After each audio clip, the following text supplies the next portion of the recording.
మరి యొక్క ప్రత్యేకమైనటువంటి సమయంలో మరి మనము ఆహ్వానించగా మన మధ్యలోనికి విచ్చేసినటువంటి మరి దైవజనులు మరి రెవరెండ్ డాక్టర్ పి సజీవరావు గారు మన మధ్యలో ఉండడం చాలా సంతోషదాయకం. మరి బైబిల్ మిషన్ ప్రెసిడెంట్ గారు మరి మన సభలకు రావడం చాలా ఆశీర్వాదకరం. రెండవదిగా చాలా అద్భుతం.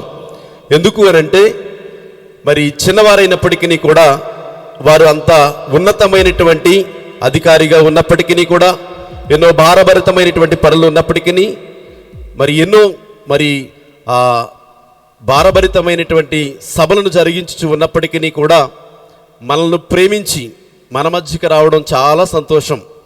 మరి వారు అంత ఉన్నతమైన స్థితిలో ఉన్నప్పటికీ కూడా మరి వారిలో ఉన్నటువంటి ప్రత్యేకత ఏమిటి అని అంటే చిన్న పిల్లలు మొదలుకొని పెద్దవారు వరకు, అంటే అది వయసులో కానీ అధికారంలో కానీ ఏ స్థితిలో ఉన్నవారినైనా కూడా ఒకే విధముగా పలకరించేటువంటి చక్కటి మరి దైవజనులు మన అయ్యగారు. మరి మేము చిన్నవారమైనప్పటికీ కూడా మమ్మల్ని చాలా ఆప్యాయతతో ఆదరించినటువంటి మరి దైవజనులు, మరి దైవజనులైన వారు మరి సుమారు 200 దేశములకు పైగా దేశములలో వారి యొక్క వర్తమానమును అందించి దేశ విదేశాలలో మరి తమ యొక్క సొంత ఖర్చులతో మరి సంఘములను మరి నడిపించుచున్న వారై ఉన్నారు. మరి స్థలములు, మరి దేశ విదేశాలలో స్థలములు కొని మందిరములు కట్టడం, అక్కడ దైవజనులైన వారిని ఏర్పాటు చేయడం, తర్వాత వారి యొక్క భృతికి కావలసినటువంటివి మరి అయ్యగారే సొంత ఖర్చులతో సమకూర్చడం అనేటువంటిది చాలా అరుదైనటువంటి విషయము. కనుక మరి ఇలాంటి ఎన్నో అనుభవాలు కలిగినటువంటి దైవజనులు. మరి అంత మాత్రమే కాదు, మరి మా యొక్క ఆత్మీయ తండ్రి గారు, అలాగనే మా యొక్క మరి మావయ్య గారు అయినటువంటి మరి రెవరెండ్ డాక్టర్ దాయం మనోహరమయ్య గారికి మంచి స్నేహితులు. మరి ఇరువురు కూడా మరి భద్రాచలం మరి తెలంగాణ ప్రాంతంలో సైకిళ్ళ మీద మరి వారు మరి పరిచర్యను కొనసాగించిన వారై ఉన్నారు. మరి వారిని బట్టి మరి మమ్ములను ఇలాగున ప్రేమించడం చాలా సంతోషదాయకము. మరి వారు మిషన్లోనికి మమ్మలను ఆహ్వానించిన రీతి ఎలాగా అనంటే మరి మేము మరి దేవుడు నడిపించగా మరి నడిపించబడ్డాం. వారు మాకు ఒక మాట తెలియచేశారు. మరి మీ తండ్రి గారమ్మా, మీ తండ్రి గారు మరి పాస్టమ్ గారిని మరి సంబోధిస్తూ, అమ్మా మీ తండ్రి గారు మాకు చక్కటి స్నేహితులు, మీకు మేమున్నాం అనేటువంటి మంచి మాట చేత మమ్మల్ని బలపరిచారు. మరి గారి దగ్గరికి వెళ్ళిన తదుపరి మరి వారి యొక్క మాటను బట్టి మేము నడుస్తూ ఉన్నప్పుడు మేము ఎప్పటి నుంచో ఒక సభ చేయాలి అనే ఆశతో ఎదురు చూస్తూ ఉన్నప్పుడు అయ్యగారే మాతో ఒక మాట అన్నారు. అయ్యా, ఇదిగో మీ సంఘములన్నిటితో కలిసి ఒక సభను ఏర్పాటు చేయండి అన్నటువంటి మాట ఎన్నో సంవత్సరాలు కాదు, 2 నెలలు మాత్రమే అయింది. ఈ 2 నెలలు మరి గడవకుండానే దేవుడు ఇంత ఘనమైనటువంటి సభ దైవజనుల ద్వారా, మిషను అధికారులైన వారి ద్వారా దేవుడు ఏర్పాటు చేసుకున్న వారై ఉన్నారు.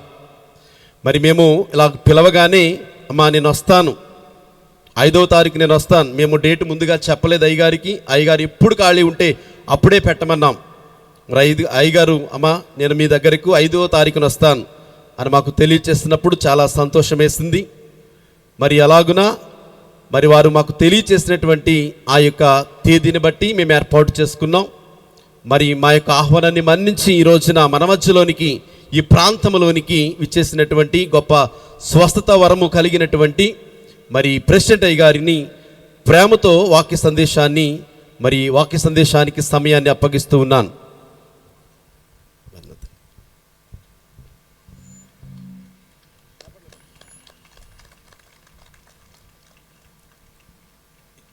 కొంచెం ఈ ప్రక్క పెడితే ఈ పురుషులందరూ కనపడతారు నాకు.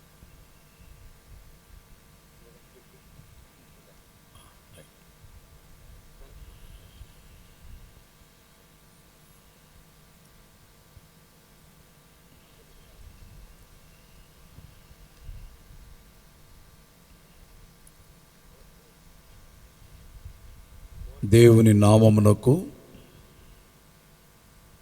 మహిమయు స్తోత్రము ఘనతయు కీర్తియు మనందరి మధ్య, ప్రపంచ దేశముల మధ్య మహిమ పొందుచు ఆయన యొక్క ప్రభావమును మనలోనికి, మనుషులందరిలోనికి పంపించి తన రూపములో సృష్టించుకున్నటువంటి మానవులను సంపూర్ణముగా మార్చి తన రక్తములో పవిత్రపరచి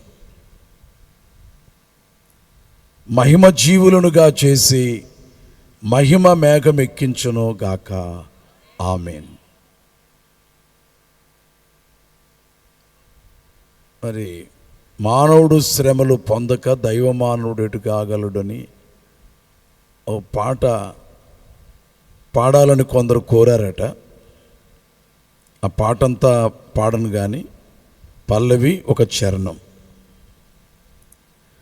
మానవుడు శ్రమను పొందక దైవ మానవుడెటు కాగలడు. మానవుడు శ్రమను పొందక దైవ మానవుడెటు కాగలడు. కానక పడిన వానిని దైవ మానవునిగా చేయంగా, శ్రమలు పరమా శ్రమము చేసే మానవుడు శ్రమను పొందక దైవ మానవుడెటు కాగలడు.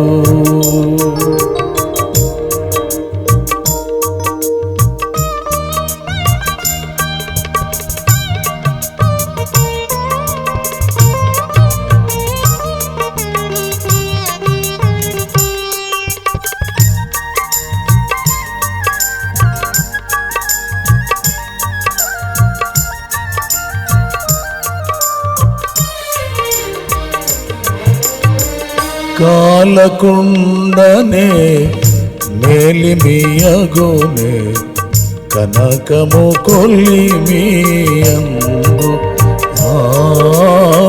కాలకుండనే మేలిమియగునే కనకము కొల్లిమియందు. కాలిన మాస్తు రాలిపోవును కలుగును విలువగు కాంతి.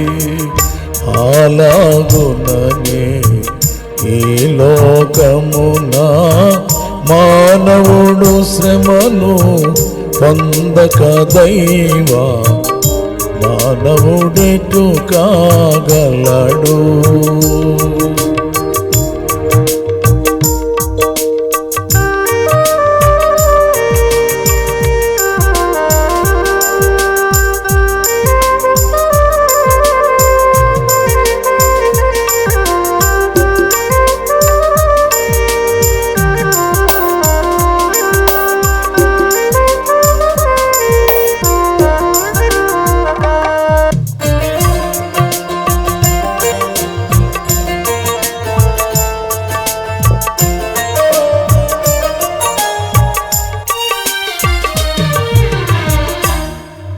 మహిని యేసే మహాశ్రమలుంది మహిమకు వెళ్ళెనుగాదే.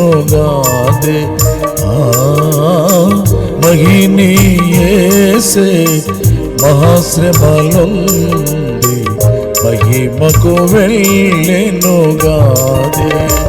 మహిమ కోరని మనుజుడెవ్వడు మర్యాదగానే వడించు. శ్రమలు లేక స్వర్గము లేదు మానవుడు శ్రమను పొందక దైవ మానవుడిటు కాగలడు. గాన కాపాడిన వాణిని దైవ మానవునిగా చేయంగా శ్రమలో పరమా శ్రమము చేసే మానవుడు శ్రమను పొందక దైవ మానవుడెటు కాగలడు.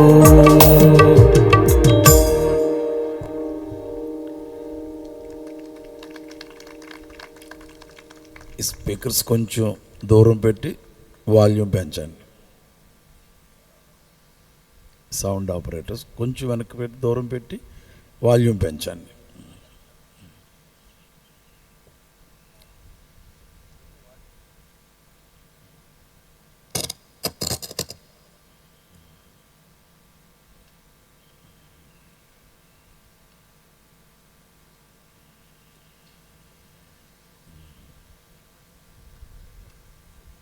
ప్రభునందు ప్రియులారా, చాలా సంతోషకరమైనటువంటి సమయాన్ని దేవుడు దయచేసినాడు. మరి గ్రామమునకు ఇక్కడకు వస్తామని మేము తలంచలేదు, కానీ ఇది దేవుని తలంపులో ఉన్న కార్యక్రమం.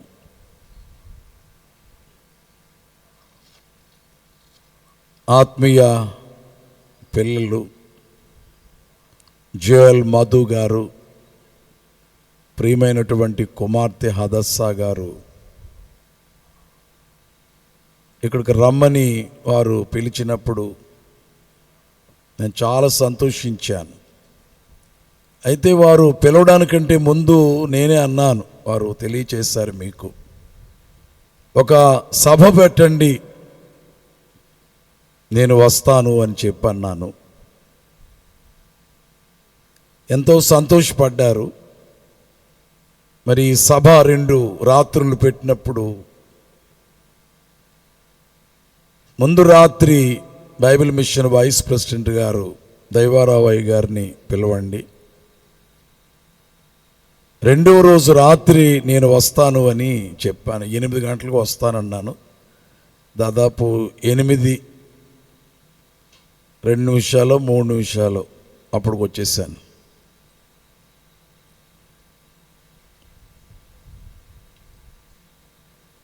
రెవరెండ్ మనోహరం అయ్య గారు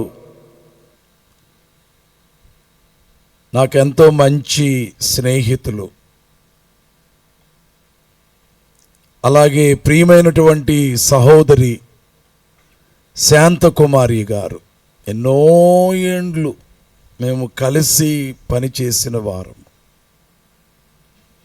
10 ఏండ్లు కాదు, 20 ఏండ్లు కాదు, అనేక సంవత్సరాలు మేము కలిసి పనిచేయటువంటి కూటాలకు వచ్చినప్పుడు ఇలాగూ పలకరించుకోవటం, ఒకరినొకరు ఎలాగున్నారు అని అనుకోవడం కాదు, కాడి ఎత్తుకొని దేవుని పని చేయడానికి కలిసి పనిచేసిన వారము, ప్రయాణము చేసిన వారము, ప్రార్థనలు చేసిన వారము, పాటలు పాడిన వారము. కేవలము ఎవరి సంఘాలు వారు చూచుకుంటూ ఎవరి సేవ వారు చేసుకోవటం అనేది మాత్రమే కాదు, కానీ విశాలమైనటువంటి భావముతో మిషను కొరకైనటువంటి పనులలో కలిసి పనిచేసినటువంటి వారు.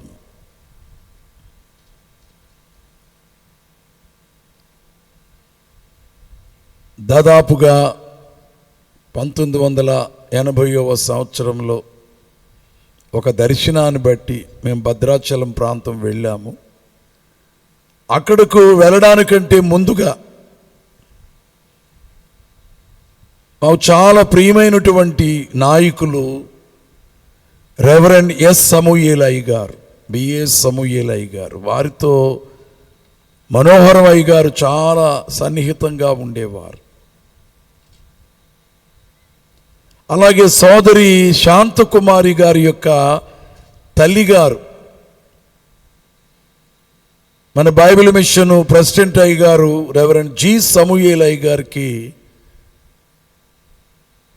ఆ కొల్లేరు ఆ ప్రాంతం అంతటికి సంబంధించిన వారేమో చాలా సాన్నిహిత్యంగా సభలకు రావడం, కూటాలకు రావడం, అంటే ప్రార్థన కూటాలకు రావడం, ఇవన్నీ కూడా జరిగేవి. ఆ అమ్మగారిని కూడా నేను బాగుగా ఎరుగుదును. నిజంగా ఆ రోజులు జ్ఞాపకం చేసుకోవాలంటే జ్ఞాపకం చేసుకోవడానికే ఒక సభ పెట్టుకోవాలి. అన్ని సంగతులు ఉన్నాయి.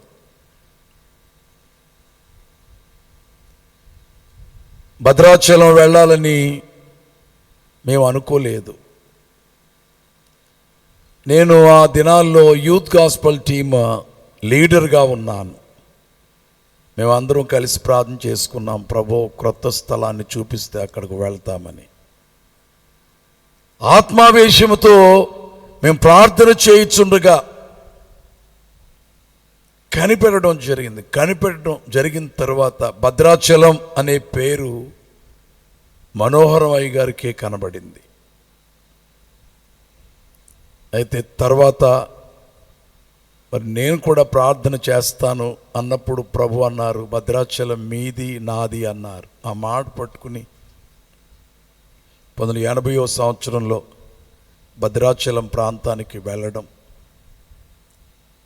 సైకిల్ మీదే ప్రయాణం, సరైన దారులు లేవు, వాగులు. ఆ వాగుల్లో ముందుకు వెళ్ళడానికి వీలు లేదు, ఒకవేళ వెళ్ళాలంటే కొట్టుపోతాం. అలాంటి వాగుల్లో కూడా ధైర్యంగా చేయి పట్టుకొని వాగులు దాటి చెట్ల కింద వండుకొని డ్రమ్ము, కంజిరి, హార్మోనియం, పత్రికలు, పెట్రోమాక్స్ లైటు, వండుకోవడానికి ఒక పొయ్యి, కావలసినటువంటి బియ్యము, కూరగాయలు ఇవన్నీ సైకిల్కి వేసుకుని 5గురుగా ముందు, తర్వాత మరొకరిని చేర్చుకున్నాం, తర్వాత మరొక 6గురిని చేర్చుకున్నాం. 12 మంది 12 సైకిల్ వేసుకుని యవనస్తులం యావత్తు ఖమ్మం జిల్లా అంతా తిరిగాం. భద్రాచలం కేంద్రంగా చేసుకుని కొత్తగూడెం, పాల్వంచ, సత్తుపల్లి, అశ్వరావుపేట, మణుగూరు, చెర్ల, ఖమ్మం, వెంకటాపురం, కోనవరం,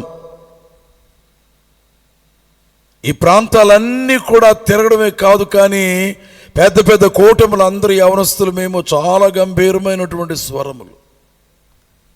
మనోహరయ్య గారు చాలా బాగా పాటలు పాడేవారు.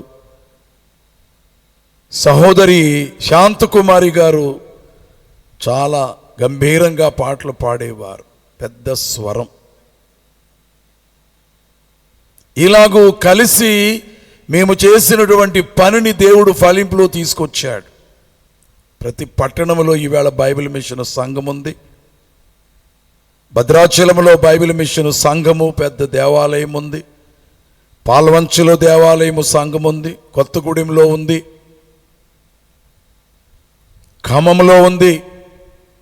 ఇక భద్రాచలం చుట్టూ ఉన్న ప్రాంతాలన్నీ కూడా ఎన్నెన్ని పల్లెటూళ్ళకు వెళ్ళాము, ఆ పల్లెటూళ్ళన్నిట్లో కూడా సంఘములున్నవి. ఈ రోజున తెలంగాణలో బైబిల్ మిషన్ ఎన్ని చోట్లయితే పని చేస్తుందో ఆ పనిలో సింహభాగం, ప్రధాన భాగం బైబిల్ మిషన్ యూత్ గాస్పల్ టీమ్గా మేము చేశాము. మనోహరయ్య గారు మంచి ధ్యానము చేసేవారు, బోధలు చెప్పేవారు, కన్నీటితో ప్రార్థనలు చేసేవారు. యవనులు మేము ఆ పట్టు, ఆ బలం, ఎంత దూరమైనా సరే అలసట లేదు. 100 కిలోమీటర్లు సైకిల్ తొక్కినా సరే అలసిపోయా, మీకు కదలలేము అనేటటువంటి మాట మా నోటి నుండి రాలేదు. ఒకరోజు మణుగూరులో సువార్త చేశాం. ఓ పాక, సిఎస్ఐ చర్చి ఆ రోజుల్లో కట్టబడలేదు. ఓ పాకలో కూడుకుంటే అక్కడే సరిగా ఫ్లోర్ కూడా లేదు. ఆ మట్టి నేల మీదే కూర్చొని చాపలు వేసుకుని, బరకాలు వేసుకుని కూర్చొని కూటం చేసి మణుగూరులో బయలుదేరి కొత్తగూడెం రావడానికి 62 కిలోమీటర్లు, కూటమైన తర్వాత 62 కిలోమీటర్ల అడవులు గుండా.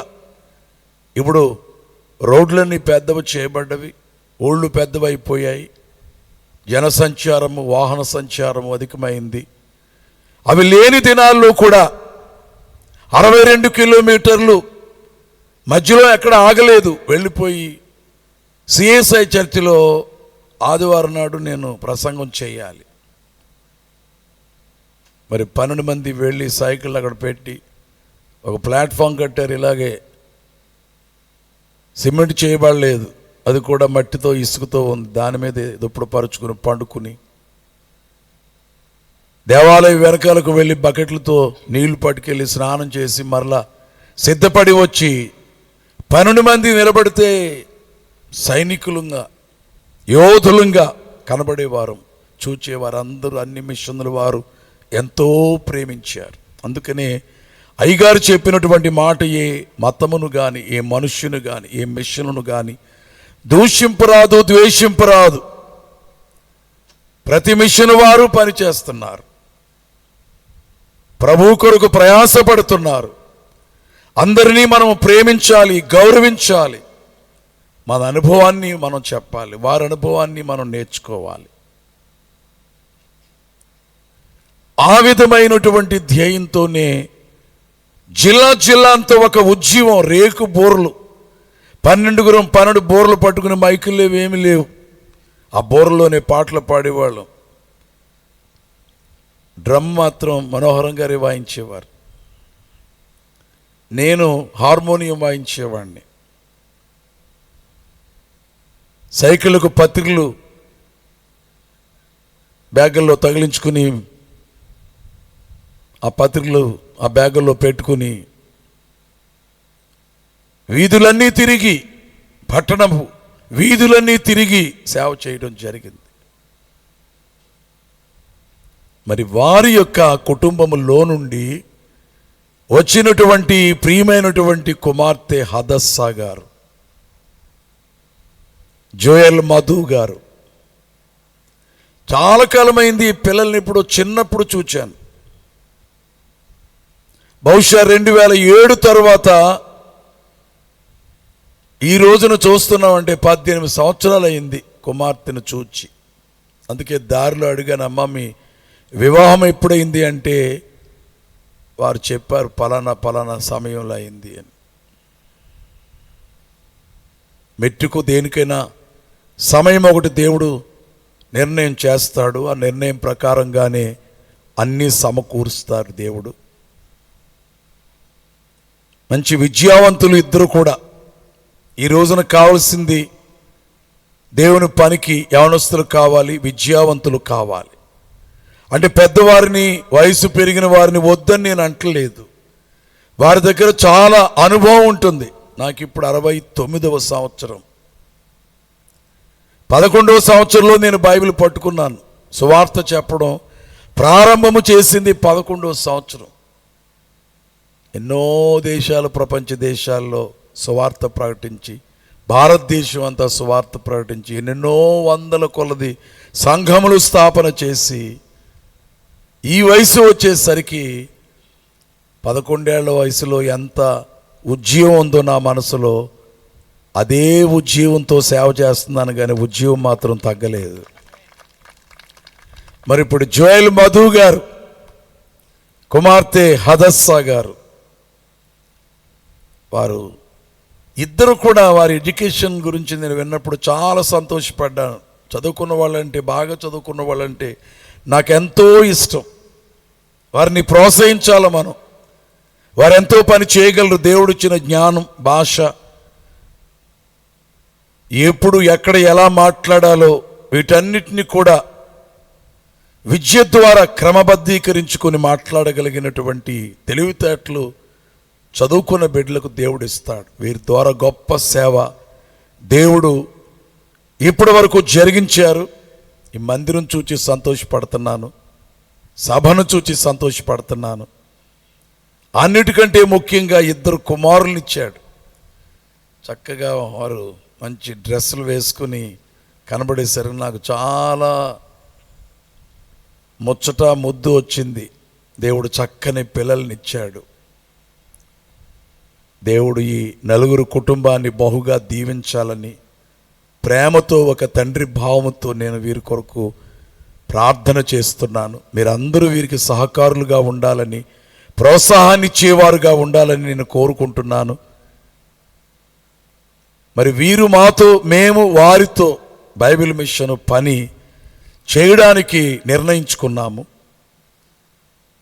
ఇంకా ఈ గ్రామాల్లో, ఈ ప్రాంతాల్లో మాత్రమే కాకుండా పరిధులు దాటుకొని ముందుకు దూసుకుని వెళ్ళి పట్టణాల్లో, రాష్ట్రాల్లో పనిచేయాలని నేను కోరుతున్నాను.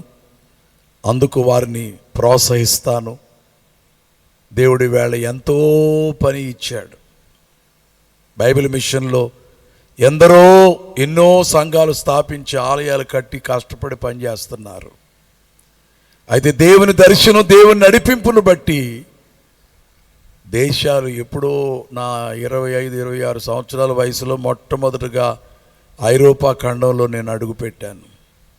అప్పటి నుండి 25-26 ఎక్కడ, 79, 69 ఎక్కడ, ఇన్ని సంవత్సరాల నుంచి దేవుడు తిప్పుతానే ఉన్నాడు. మెట్టుకు మరి ఆలస్యమైంది. ఇంకా ముందుగానే వర్తమానం మొదలుపెట్టుంటే ఇంకా ఎక్కువసేపు మీతో గడపడానికి అవకాశం ఉండేది. 1 గంట సేపు నేను దేవుని వాక్యం చెప్పి నేను మరలా కొన్ని 100 కిలోమీటర్లు ప్రయాణం చేసి ఆరాధనకు వెళ్ళాలి. మరలా అక్కడి నుంచి బయలుదేరి ఇంకా అంతకంటే ఎక్కువ దూరం ప్రయాణం చేసి ఇంకో చోటుకు వెళ్ళాలి. ఎక్కడికి వెళ్ళినా దేవుడు మనతో ఉన్నాడు, మనము దేవునితో ఉన్నాం. దేవుడు మనకు తోడుగా ఉంటాడు. అలాగే ఇదే సమయంలో ప్రభు యొక్క వాక్యమును ఎంతో జ్ఞానముతో బోధించి ఘనమైనటువంటి క్రైస్తవ మేధావిగా జీవించి,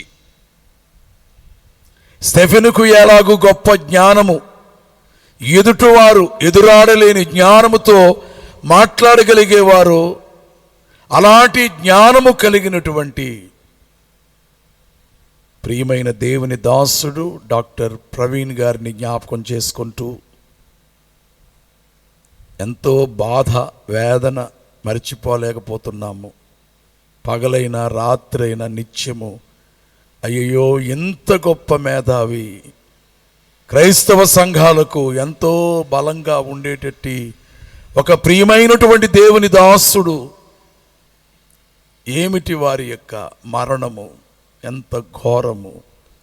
చాలా వేదనతో నేనే కాదు, మీరే కాదు, మన ఆంధ్ర, తెలంగాణ రాష్ట్రాల్లో మాత్రమే కాదు, క్రైస్తవులకు చాలా గొప్ప వేదనగా ఉంది.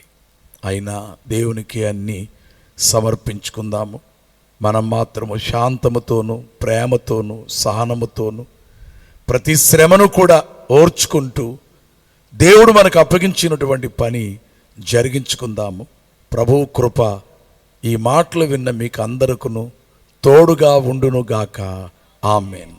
ఇంకొక చరణం పాడుకొని వర్తమానములోకి వెళదాము.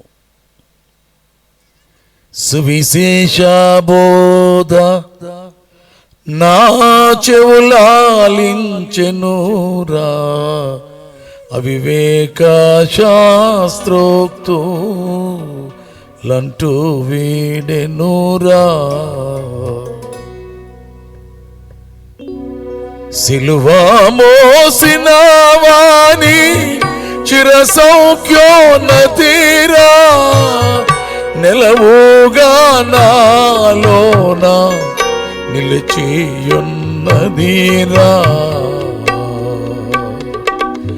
నెలవుగా నాలోన నిలిచియున్నదిరా, మా యేసు క్రీస్తుని మరుగు కల్గెనురా, ఘనరక్ష రక్ష నాయాత్మ ఘనరక్ష నగమునేకెనురా.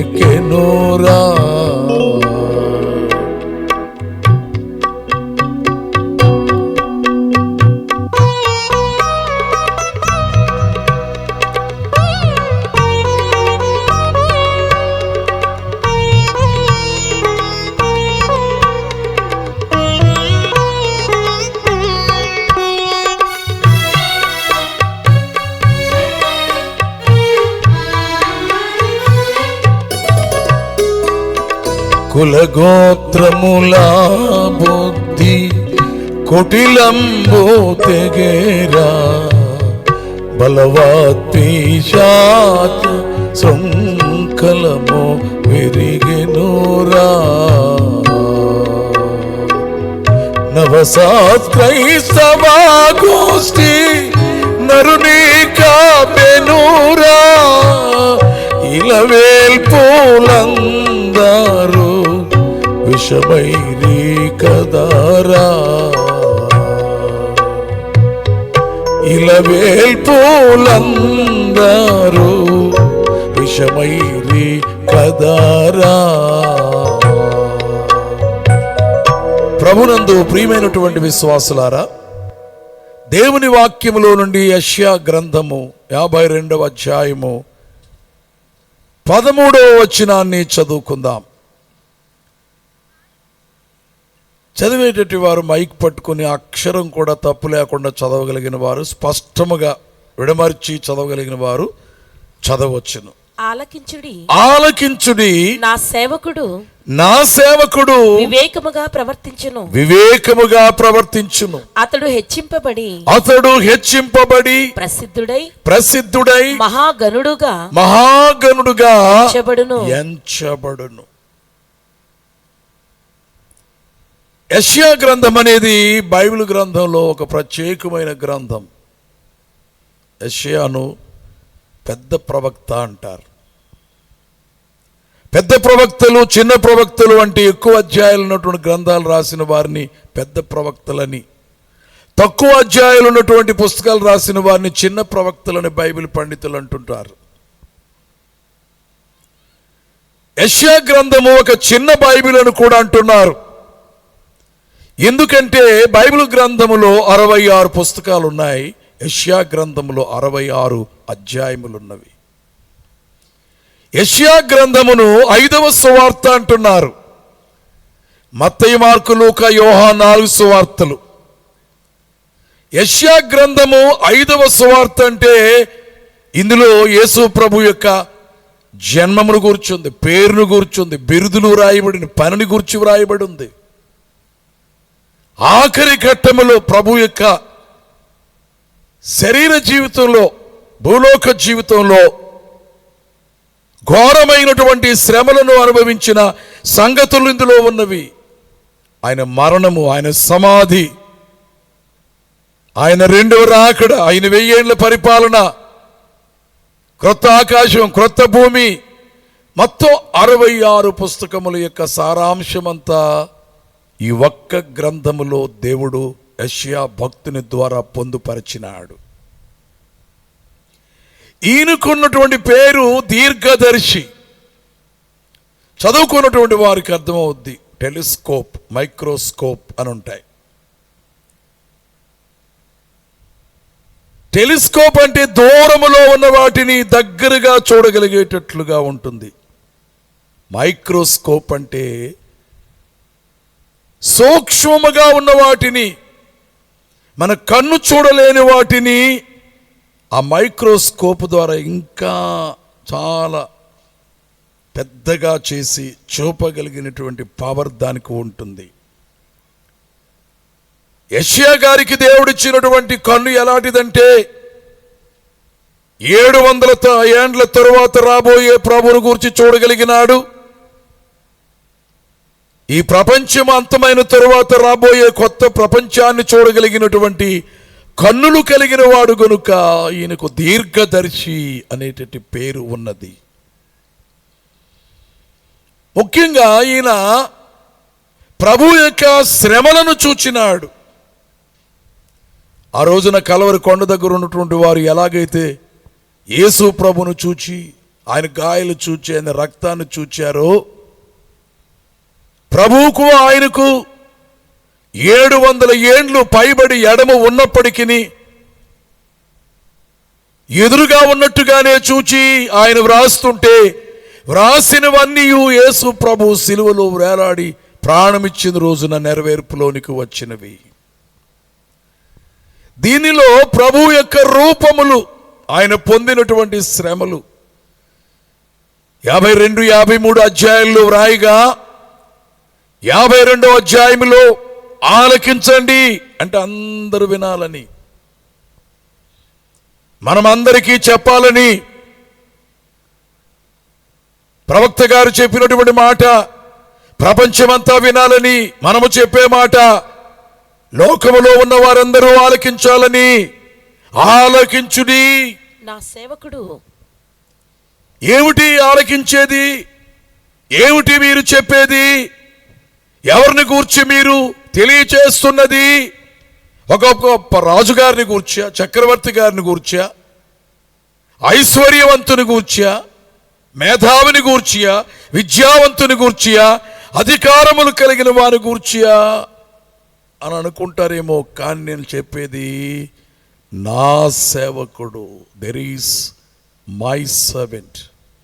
నాకు సేవ చేసేవాడు.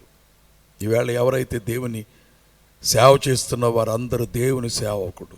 అందుకనే మనం సేవకులు అనే మాట కంటే దేవుని సేవకులు అనుట నిండుగా ఉంటుంది. నా సేవకుడు. ఈ పేరు యేసు ప్రభువుకు పెడుతున్నాడు యెషయా భక్తుడు. యేసు ప్రభు పేరు ఏమని ఉన్నది బైబిల్లో? దేవుడు మనిషిగా వచ్చాడు గనుక దేవుని పేర్లు ఏమి ఉన్నవో అవన్నీ యేసు ప్రభు పేర్లే. యేసుక్రీస్తుగా ఈ లోకమునకు వచ్చిన తరువాత కూడా ఆయన పేర్లు ఏమని క్రొత్త నిబంధనలో వ్రాయబడ్డవో చూస్తే 2, 3, 4 పేర్లు మనము దేవుని పేర్లు, ప్రభువు పేర్లు చూస్తే అబ్రహాము గారి దగ్గర ఆయన సర్వశక్తి గల దేవుణ్ణి అన్నాడు. ఇర్మియా గారి దగ్గర ఆయన నేను సర్వ శరీరులకు దేవుణ్ణి అన్నాడు. అపోస్తలుడైనటువంటి పౌలు గారు ఆయనను యేసు ప్రభు వారిని సర్వాధికారి అయిన దేవుడు అన్నాడు. పౌలు గారు టైటస్కు రాసినటువంటి ఉత్తరములో మహాదేవుడు అన్నాడు. ఇది ఆయన పేరు. ఎవరును దేవునితో సమానము కాదు. దేవుడు ఒక్కడే, మిగిలిన వారందరూ మానవులు. మానవులు ఎంతటి వారైనను దేవుడు అనేటువంటి పేరు ఏ మానవునికి ఆపాదించకూడదు. సృష్టిలో ఉన్న దేనిని దైవమని అనుటకు అవకాశం లేదు. దేవుని వాక్య గ్రంథమైనటువంటి బైబిల్లో ఆయన దేవుడు. ప్రభు వారికి ఇవ్వబడినటువంటి పేరు ప్రభు, లార్డ్. మొదటి శతాబ్దంలో క్రైస్తవులు ఈ పేరుతో ఎవరిని పిలిచేవారు కాదు. ప్రభు ఒక్కడే. ఆయనే ప్రభు అయిన యేసుక్రీస్తు అని చాటించేవారు. రాజు అని చెప్పబడినది యూదులకు రాజుగా పుట్టినవాడు ఎక్కడని. ప్రకటనలలో రాజులకు రాజు అని చెప్పబడినది. ఇన్ని ఘనమైనటువంటి పేర్లు కలిగినటువంటి యేసుక్రీస్తు వారు యెషయా గారి చేత ఏమని వ్రాయబడుచున్నారు, ఏమని చెప్పబడుచున్నారు? ప్రజలైనటువంటి వారికి ఏమని పరిచయము చేయబడుచున్నాడు అంటే సేవకుడు అని పరిచయము చేయబడుచున్నాడు. ఈ 52వ అధ్యాయములోను నా సేవకుడని ఉన్నది. 53వ అధ్యాయములోను సేవకుడని ఉన్నది. 42వ అధ్యాయములోను మొదటి వచనమందే సేవకుడు, ఇదిగో నేను ఆదుకొను సేవకుడు అని కనబడుచు ఉన్నది. సువార్తలు 4, అందులో కూడా యేసు ప్రభు. మత్తయి సువార్తలో రాజు, మార్కు సువార్తలో సేవకుడు, లూకా సువార్తలో మనుష్యుడు, యోహాను సువార్తలో దేవుడు. ఈలాగు కనబడుచుండగా మార్కు సువార్తలో యేసు ప్రభు యొక్క సేవ ఆరంభము అనేటువంటి మాటలతో తన యొక్క పుస్తకమును ప్రారంభము చేసినాడు సువార్తికుడైనటువంటి మార్కు. అందుకనే నేను అంటాను, ఈ రోజున మత్తయి, మార్కు, లూకా, యోహానులు బోధకులైనటువంటి వారేమి, విశ్వాసులైనటువంటి వారేమి చాలా నిశ్చితంగా ప్రతి అక్షరాన్ని చూస్తూ, చదువుతూ, ఆలోచన చేస్తూ, ధ్యానము చేస్తూ అందులో ఉన్నటువంటి యేసుక్రీస్తు వారిని, యేసుక్రీస్తు వారి యొక్క పనిని, యేసుక్రీస్తు వారి యొక్క ప్రబోధనలను గ్రహించుకుంటూ లోకానికి 4 సువార్తలు ముఖ్యముగా మన భారతీయులకు బోధించవలసింది ఏమిటి అంటే personality of Christ, person of Christ, యేసు క్రీస్తు వారి యొక్క వ్యక్తిత్వాన్ని చెప్పాలి. డాక్టర్ బిల్లీ గ్రాహం గారు అన్నారు, ఈ రోజున క్రైస్తవ సంఘానికి ఇంతటి ఖ్యాతి కలగడానికి వారు కలిగి ఉన్న నాయకులు, వారికి ఉన్నటువంటి కాలేజీలు, వారికి కలిగి ఉన్నటువంటి హాస్పిటల్స్, కాలేజీలు ఇవి కాదు, క్రీస్తు వారి యొక్క వ్యక్తిత్వమును బట్టియే క్రైస్తవ్యానికి ప్రపంచమంతటా ఘనత కలిగినది. క్రీస్తును బట్టి, యేసుక్రీస్తును బట్టి సంఘము ఎట్టి మేలు చేయగాను. అయితే సేవకుడు అనగానే అన్ని ఉద్యోగముల కంటే చిన్ని ఉద్యోగము, ఇంగ్లీషులో దీన్ని ఏమంటున్నాం, సర్వెంట్ అంటున్నాం. తెలుగులో మనము చదవడానికి కానీ పలుకడానికి కానీ ఈ పదము బాగుగానే ఉన్నది, సేవకుడు అనేటటువంటి మాట. ఇంగ్లీషులోనైతే సర్వెంట్, ఇంటిలో ఎంతమంది ఉన్నా కానీ వారందరికీ అతడు ఒక సర్వెంట్. యజమానురాలకేమి, యజమానికేమి, వారి యొక్క పిల్లలకేమి, ఇంటికి వచ్చే చుట్టాలకేమి సర్వెంట్. చులకనగా చూడబడేటట్టి పరిస్థితులు ఈ సర్వెంట్ విషయంలో కనబడుతూ ఉంటాయి. దీనికి నేను ఒక మాట చెప్తాను. ఆఫ్రికా ఖండముల అనేక దేశాలకు నేను వెళ్ళాను. తెల్లవారి దగ్గర నల్లవారుగా ఉండేటువంటి ఆఫ్రికన్లు చాలా చులకనగా, ఇంకా చెప్పాలంటే నీచముగా చూడబడ్డారు. ఎదురుగా వచ్చి వారి ముందు నిలబడ్డానికి వీలు లేదు. నేను ఒకప్పుడు జింబాబ్వే దేశమునకు వెళ్ళగా అక్కడ శామ్యూల్ మబీనా అనే పాస్టర్ గారు నన్ను పిలిచారు. అక్కడ వెళ్ళి చాలా చోట్ల దేవుని వాక్యం, బులవాయోలో మాట్లాడాను, హరారేలో మాట్లాడాను, ఎన్నో బైబిల్ స్కూల్స్లో మాట్లాడాను, హాల్స్లో మాట్లాడాను. అది గొప్ప సేవ దేవుడు చేయించుకున్నాడు. ఒక రోజున వారి ఇంటికి నన్ను భోజనానికి పిలిచారు. పిలవగానే మరి కూర్చున్నాము, భోజనం తీసుకొస్తారు. ఆ అమ్మగారు, పాస్టర్ అమ్మగారు చాలా పెద్ద పర్సనాలిటీ, లావుగా ఉండేవారు, ఎత్తుగా ఉండేవారు. ఆయన చాలా బలంగా ఉండేవాడు.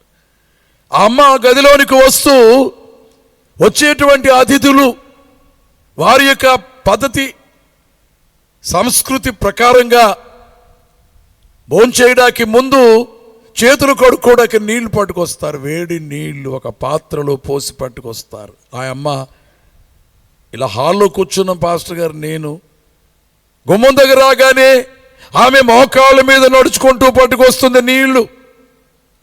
తర్వాత మోకాళ్ళ మీద నడుచుకుంటూ పట్టుకొచ్చింది భోజనం. మనసులో అనుకున్నాను, ఏమిటి ఇలా వస్తున్నారని అడగడానికి ముందు వీరు తెల్లదొరల ద్వారా చాలా నలుగొట్టబడ్డారు.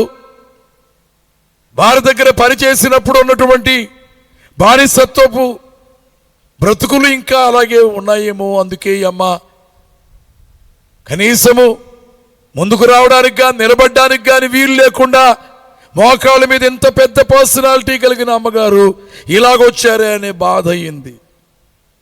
తర్వాత అడిగానమ్మా, ఎందుకు ఇలాగో చేశారు అని. ఆమె చెప్పింది, మేము ఘనమైనటువంటి వారినిగా ఎవరిని భావిస్తామో వారి దగ్గరికి వచ్చేటప్పుడు మా యొక్క ఆచారము, సంస్కృతి, సంప్రదాయాన్ని బట్టి ఇలాగే వస్తాము అని. మొరీషియస్ దేశమునకు దాదాపు 5 పర్యాయములు నేను వెళ్ళడం జరిగింది. అక్కడ కూడా చాలా మంది ఇండియన్స్ ఉన్నారు, అక్కడ కూడా చాలా మంది ఆఫ్రికన్స్ ఉన్నారు.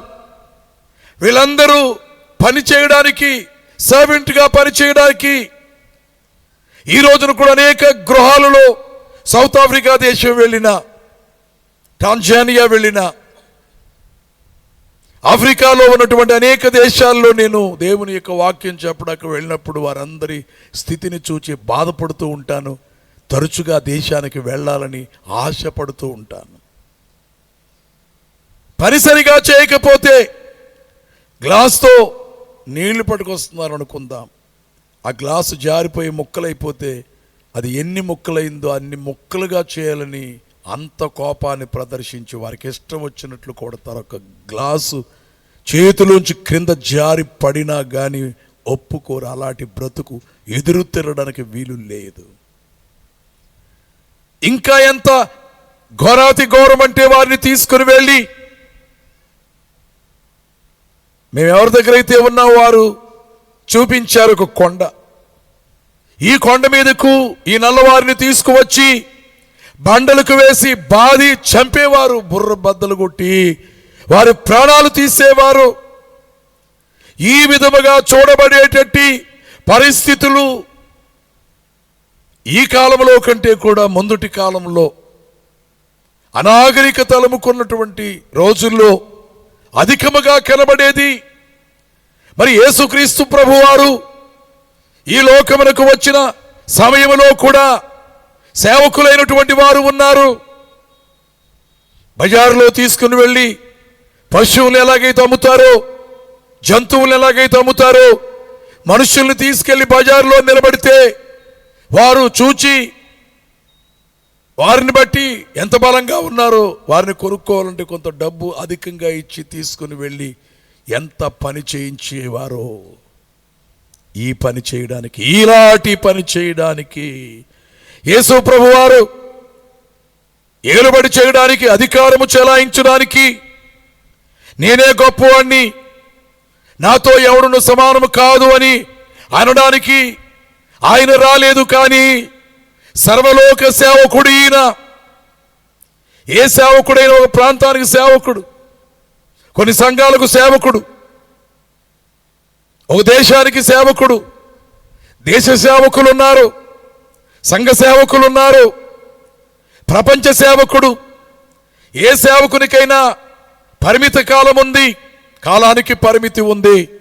ఇన్నేళ్లు చేయాలి. బాండెడ్ లేబర్, ఇంతకాలము చేస్తాము అని ఒక బాండ్ రాసి ఇస్తే అంతకాలం కూడా ఇక బయటికి వెళ్ళడానికి వీలు కాదు. అలాంటి పరిస్థితులు. దొరల దగ్గర పనిచేసే రోజుల్లో ఈ సేవకులుగా ఉండేటువంటి ఆఫ్రికన్ల పైకి తెల్లదొరలు కుక్కల్ని వదిలేవారు. వారి కళ్ళ ముందే కండలు కండలు లాగివేస్తుంటే చూచి ఆనందపడేవారు. ఎంత నికృష్టమైన జీవితం. ఏ పాప మెరుగని ఓ పావనామూర్తి, పాప విమోచకుండా నా పాలి దైవమా, నా పాపముల కొరకి పాట్లు నొందినావా. నా పాలి దైవమా, నా పాపముల కొరకి పాట్లు నొందినావా. ముళ్ళతో కిరీటమల్లిని శిరముపై జల్లాటమున ఒత్తిరా. ముళ్ళ పోట్లకు శిరము తలడిల్లగ సొమ్మసిల్లిపోతివి రక్షకా. అందరూ పాడండి. ఏ పాప మెరుగని ఓ పావన మూర్తి, పాప విమోచకుండా నా పాలి దైవమ, నా పాపముల కొర ఈ పాట్లు నొందినావా. సేవకుడు అనే మాటకు కొంత ఇంట్రడక్షన్ ఇవ్వడం జరిగింది. సేవ ఎక్కడ కనబడుచున్నది? ఆయన మొదలు పెట్టాడు సేవారంభమని మాకు గారు అన్నట్లుగా 30 ఏళ్ల వయసులో, బహుబలముగా ఉన్నటువంటి వయసులో అనగా సేవ చేయడం. యవన కాలమున కాడిమోయిట నరునికి మేలు అని వ్రాయబడింది. కాబట్టి అలాంటి కాలములో యూదోత్తముడు, పురుషోత్తముడు అంటారు. పురుషులలో చాలా ఉత్తమమైన వాడు అంటే నేనేమంటున్నానండి, యేసు ప్రభు ఎవరు? యూదోత్తముడు. ఈ యోధోత్తముడైనటువంటి యేసుక్రీస్తు ప్రభువారు, పురుషోత్తముడైనటువంటి యేసుక్రీస్తు ప్రభువారు 30 ఏళ్ల వయసులో నడుము కట్టుకున్నాడు పని చేయడానికి. అప్పటి నుండి ప్రాణం విడిచిపెట్టే సమయం వరకు కూడా ఆయన సేవ చేస్తానే ఉన్నాడు. ముఖ్యంగా ఆయన చేసినటువంటి సేవ పాపులకు సేవ, రోగులకు సేవ, సామాజికముగా వెలివేయబడిన వారికి, అస్పృశ్యులుగా ఎంచబడిన వారికి, హీనముగా చూడబడినటువంటి వారికి ఆయన చేసినటువంటి సేవ, ఆయన ఇచ్చినటువంటి వెలుగు, ఆయన ఇచ్చినటువంటి విలువ. కుష్ఠరోగిని ముట్టుకొని బాగు చేసేవాడంటే కుష్ఠరోగులు అసలు ఊళ్ళో ఉండడానికే వీలు లేదు. అలాంటి రోజుల్లో ప్రేమతో వారిని తాకి తన స్పర్శ ద్వారా కుష్ఠరోగులైనటువంటి వారిని శుద్ధులుగా చేసే సేవ, పిచ్చివారి మధ్య, శ్మశానాల్లో ఉన్న వారి మధ్య, కళ్ళు నిద్రలేక నిప్పుల్లా మారిపోయిన వారి మధ్య, రాళ్లతో ఒళ్ళంతా గాయాలు చేసుకున్న వారి మధ్య, ఊళ్ళో ఉండడానికి వీలు లేక పిశాచులతో విఠాలేక్షనుండు గుర్రం జాషువా గారు రాశారు. అక్కడ ఉంటాడట సాతానుడు, తిరుగుతూ ఉంటాడని రాశాడు ఆయన. ఎన్నో ఏండ్లు గతించిపోయినే గాని ఈ శ్మశాన స్థలిని కందులు మూడ్చిన మందభాగ్యుడు ఒక్కడైనా లేచిరాడక్కట ఎన్నాళ్ళి చలనంబు లేని సైనంబు ఏ తల్లులల్లాడిరో. అలాంటి చోట్ల కూడా యేసు ప్రభు వారు వెళ్ళి, సుందరుడైనటువంటి యేసు, మనోహరుడైన యేసు, ధవళవర్ణుడైనటువంటి యేసు ప్రభు వారు వెళ్ళి వారందరినీ రక్షించారంటే దేనితోనంటే సేవతో. రోగులను బాగు చేసినాడు, సేవతో పాపులను పరిశుద్ధులుగా పావనులుగా మార్చినాడు. సేవతో పిచ్చివారిని శాంతి నెమ్మది కలిగిన వారినిగా మాత్రమే కాదు, సువార్థికులుగా మార్చినాడు. ఘోరమైనటువంటి రహస్య జీవితమందు భయంకరమైనటువంటి పాపాలు కలిగినటువంటి స్త్రీని మిషనరీగా మార్చాడు. దెకపొలి ప్రాంతానికి దెయ్యాలు పట్టిన వాడిని మిషనరీగాను, స్త్రీలలో మొదటి మిషనరీగా సమరయ స్త్రీని యేసుక్రీస్తు వారు దేని ద్వారా మార్చారు అంటే సేవ ద్వారా మార్చారు. ఈ రోజున చాలామంది మేము ప్రజాసేవకులం అనేటటువంటి పేరున సేవ చేస్తున్నారు. నిజమైన సేవ చేసే వారందరికీ మనము కృతజ్ఞతలు చెప్పాలి, వారిని గౌరవించాలి. కానీ మనసులు మార్చిన వారెవరు? పాప జీవితాన్ని మార్చిన వారెవరు? అందుకనే దైవజనుడు అన్నారు, నరులను రక్షింప నరుడై పుట్టిన సత్యావతారియౌ స్వామి ఎవరు? నరులను రక్షింప నరుడై పుట్టిన సత్యావతారియౌ స్వామి ఎవరు? పాపముల్ మన్నించి పరమశాంతిని ప్రసాదించిన స్రష్టయో దేవుడెవరు? పాపముల్ మన్నించి పరమశాంతిని ప్రసాదించిన స్రష్టయో దేవుడెవరు? వింతైన రీతిని వేలాది ప్రజలకు భోజనము వడ్డించిన జనకుడెవరు? వాక్కుచే వేలాది రోగులన్ బాగు చేసిన ఎట్టి బాహ్యాంతరంగాల వైద్యులెవరు?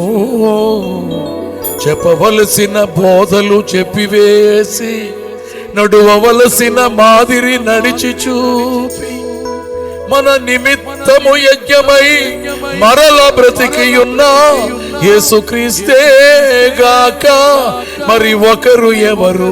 యేసుక్రీస్తే గాక మరి ఒకరు ఎవరు?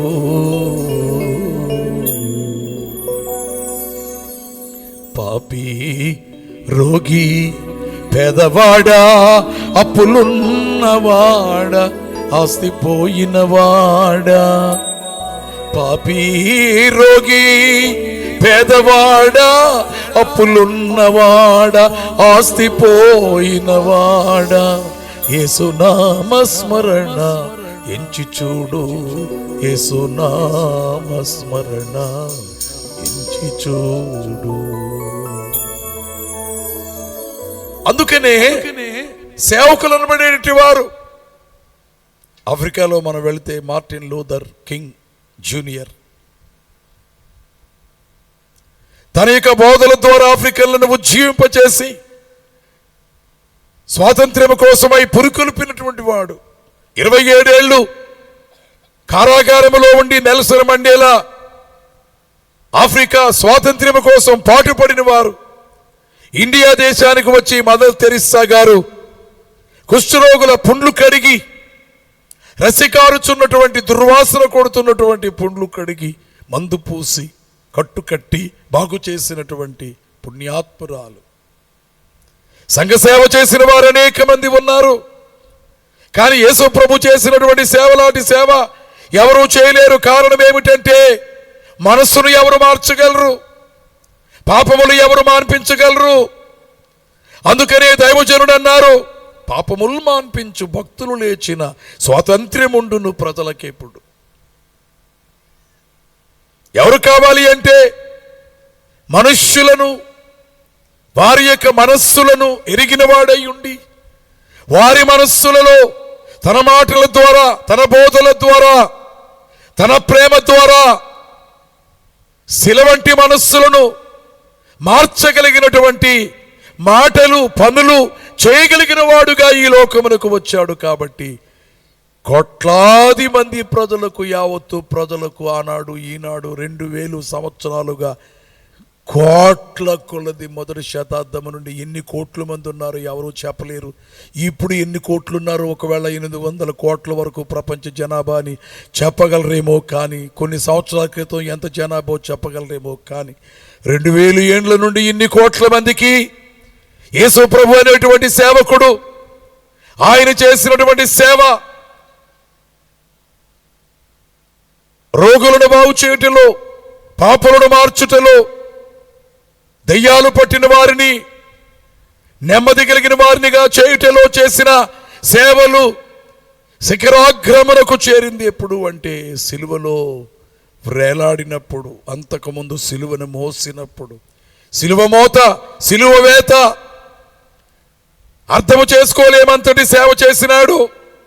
ఆలోచన చేస్తే మనము కూడా నిశ్చితముగా దేవుని వాక్యమును ధ్యానించి వ్రాసుకొని తయారు చేసుకొని, అనుభవములో ఉన్నవి, మేధావులు చెప్పినవి, భక్తులు చెప్పినవి, ఇవన్నీ కూడగట్టుకొని యేసు ప్రభు ఎలాంటి సేవకుడో మనము సమాజమునకు చెప్పగలిగితే ఎవరు ఆయనను కాదనగలరు.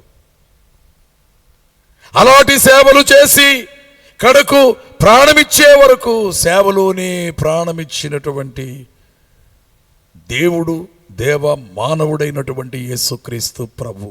ఇది సేవలోని భాగమును గురించి కొన్ని మాటలు.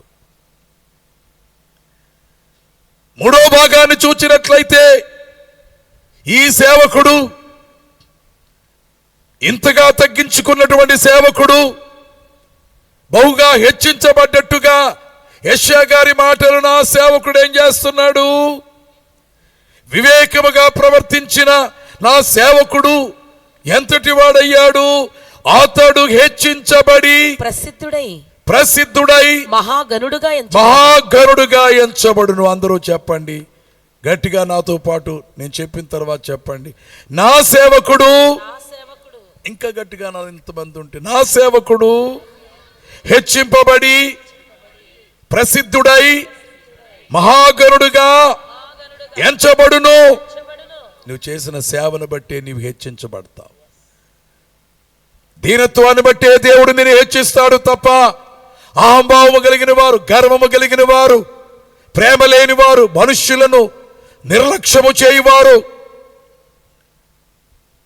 మనుష్యులను చూచి వారు మనుష్యులయ్యుండి కూడా పోగొట్టేవారు, పొమ్మనేవారు, ఇలాంటి వారు కాదు. దేవుని చేత హెచ్చించబడేది ఎవరు అంటే సేవకుడు హెచ్చించబడతా పడాలి. నేను ఎప్పుడు అంటాను, దీనులు గొప్పవాళ్ళు అవ్వాలి, పేదవాళ్ళు గొప్పవాళ్ళు అవ్వాలి.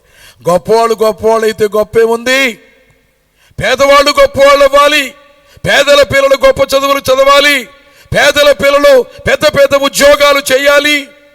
వారు ఎక్కడైతే చులకనగా చూడబడారో అక్కడే వారు ఘనముగా అనేకులు చూచి ఆశ్చర్యపడేటట్టుగా అంత ఎత్తుకు ఎదగాలి. దేవా, నీవు అంత ఎత్తుల్లోకి నిన్ను నమ్మిన బిడ్డలు, దీనులుగా ఉన్న వారందరూ గొప్పగా సమాజములో వారిని నిలవబెట్టాలి తండ్రి అని నేను ప్రార్థన చేస్తూ ఉంటాను. ఈవేళ యేసు ప్రభు వారిని గురించి చెప్పుకుంటున్నాం. హెచ్చించబడ్డాడట. ఈ మాటలు యెషయా గారు చెబితే ఇలాంటి మాటలనే పౌలు గారు కూడా చదువుకుందాం. ఇప్పుడు 1వ అధ్యాయము 20వ వచనము, ఎఫెసీయులకు అపోస్తలుడు రాసిన పౌలు గారు రాసినటువంటి పత్రికలో 1వ అధ్యాయము 20వ వచనం చదువుకుందాం. మైక్లో చదవండి. ఆయన ఆ బలాతిశయము చేత క్రీస్తును మృతులలో నుండి లేపి, అనగా దేవుడు బలమైన వాడు. మృతుల్లో నుండి బయటికి రావాలంటే ఎవడును రాలేడు. యేసు ప్రభు మృతుల్లోంచి బయటికి వచ్చాడు. ఎవరి బలమైన మరణం వరకే మరణము. వారికంటే బలమైంది అయిపోయింది కాబట్టి వారు మరణించారు. మరలా మరణం కంటే నేనే బలమైన వాడినంటే మరణాన్ని పడగొట్టాలి, మరణాన్ని ఓడించాలి, మరణంతో పోరాడాలి. పోరాడి పోరాడి ఓడిపోతాడు మరణం దగ్గర ప్రతి మానవుడు కూడా.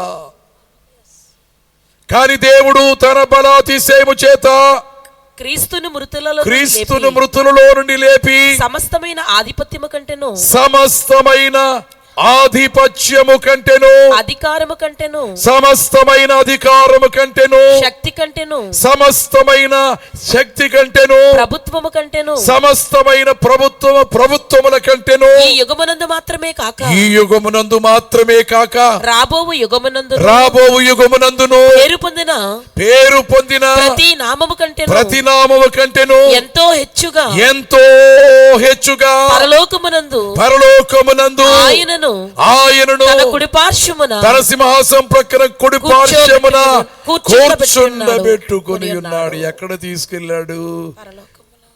అందుకనే ఇంగ్లీషులో పాట ఉంది, నాకు పూర్తిగా గుర్తు రావట్లేదు, కానీ ఎక్కడికట్ట పరలోకంచి వచ్చావు, పైనుండి వచ్చావు. ఎక్కడికి వెళ్ళావు? సిలువ మీదకి వెళ్ళావు. పరలోకా నుంచి వచ్చి సిలువ మీదకి వెళ్ళావు. సిలువ మీద నుండి ఎక్కడికి వెళ్ళావు? సమాధిలోకి వెళ్ళావు. సమాధిలో నుండి ఎక్కడికి వెళ్ళావు? పరలోకానికి వెళ్ళావు. అనగా ప్రభువును గూర్చి చాలా చక్కని ఇంగ్లీషు పాట, అది నాకు గుర్తులేదు అంటున్నాను కదా. నేను చెప్పిన మాటల కంటే చాలా బాగుండే మాటలు అందులో ఉన్నాయి. పరలోకా నుంచి వచ్చావు, సిలువ మీదకి వెళ్ళావు, సిలువ మీద నుండి సమాధిలోకి వెళ్ళావు, సమాధిలో నుండి పరలోకానికి వెళ్ళావు. పరలోకంలో సింహాసనం ఆయన ఒక్కడిదే తప్ప ఆయన సింహాసనం మీద కూర్చునే అధికారం ఎవరికి లేదు. ఇప్పుడు అంత హెచ్చుగా ఉన్నాడట. అంటే ఎంత హెచ్చో మరలా జ్ఞాపకం చేసుకుందాం పౌలు గారి మాటలు. ప్రభుత్వాల కంటే నీవే హెచ్చించబడ్డావు, అధికారాల కంటే నీవే హెచ్చించబడ్డావు, అన్ని శక్తుల కంటే నీవే హెచ్చించబడ్డావు. ఈ యుగమునందు, ఆ యుగమునందు, ఈ యుగమునందు, మన యుగమునందు, మన పూర్వీకుల యుగములయందు పేరు పొందినటువంటి పేర్లు కలిగిన వారు, నామధేయులు ఎవరైతే ఉన్నారో వారెవరు కూడా నీతో సమము కానంత ఎత్తుకు హెచ్చించబడ్డావు యేసు ప్రభువా. ఇది నిజం. స్టాటిస్టికల్గా చూచిన నిజం, లెక్కల ప్రకారంగా చూచిన నిజం. అన్ని దేశాల్లో నీవే. అందరూ 190 దేశాలు అంటున్నారు. సియోల్లో జరిగినటువంటి కాన్ఫరెన్స్ 204 దేశాలు. మా కుమారుడు రెవరెండ్ జీవరత్నం గారు ఆ సియోల్ 204 దేశముల మధ్య క్రైస్తవ మేధావులు పిలువబడ్డారు. అందులో ఒకరుగా మా కుమారుడు వెళ్ళారు. ఎంతో ఘనత దేవుడిచ్చాడు. Donald Trump, president of America, మేధావులను కూర్చోబెట్టి మాట్లాడాడు. ఆయన ఈ అధికారము చేపట్టడానికి ముందుగా అలాంటి సమావేశం ఏర్పాటు చేస్తే డొనాల్డ్ ట్రంప్ గారి ఎదురుగుండా దేవుడు కూర్చోబెట్టాడు కుమారుణ్ణి. సేవకుల బెడ్లో సమయం వచ్చినప్పుడు హెచ్చించబడతారు. సేవకులను కించపరచకూడదు, సేవకులను తోలనాడకూడదు, చులకనగా ఎంచకూడదు. కారణం, నీవు అలాగూ ఎంచుచున్నావేమో, కానీ ఒక రోజున చూడు దేవుడు వారిని ఎంత గొప్ప చేస్తాడో. సంఘములో ఉన్నవారు కూడా అందరము దేవుని సేవకులమే.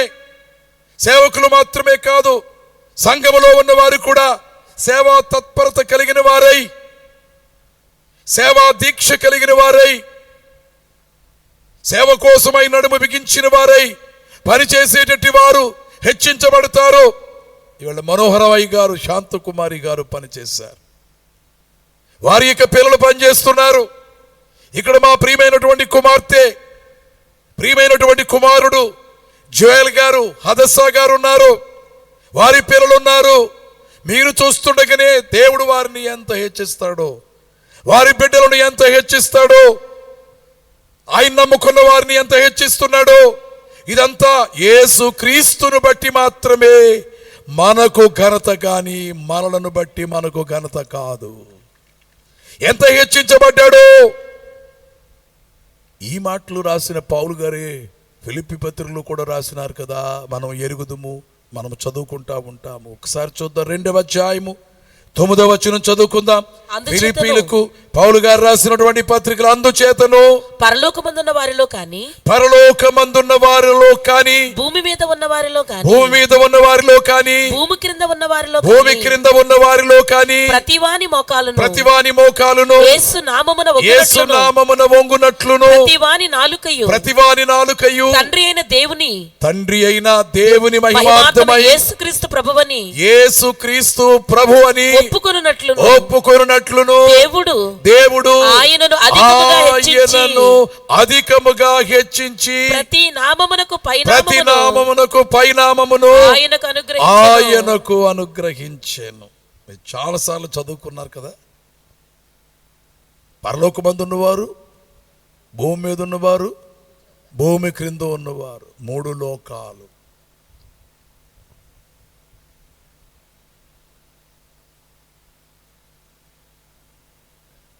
వీరందరూ కూడా ఏం చేయాలి? Every tongue should confess, every knee should bow, every knee should bow. ప్రతి మోకాలు వంగాలి, ప్రతి వారు నాలుక ఒప్పుకోవాలి. ఏమని? జీసస్ ఇస్ ద లార్డ్, యేసు ప్రభు అని. ప్రతి నాలుక ఒప్పుకోవాలి, ప్రభువా ప్రభువా ప్రభువా అని బైబిల్ చెబుతుంది. బైబిల్ చెప్పినటువంటి మాట, పౌలు గారు రాసిన మాట మొదటి శతాబ్దంలో రాస్తే, ఇప్పుడు మనం 21వ శతాబ్దంలో ఉన్నాము. ప్రపంచంలో ఏ దేశానికి వెళ్ళినా బైబిల్ ఉంది, క్రీస్తున్నాడు, సేవ ఉంది, సేవకుడున్నాడు, సంఘం ఉంది, విశ్వాసులున్నారు.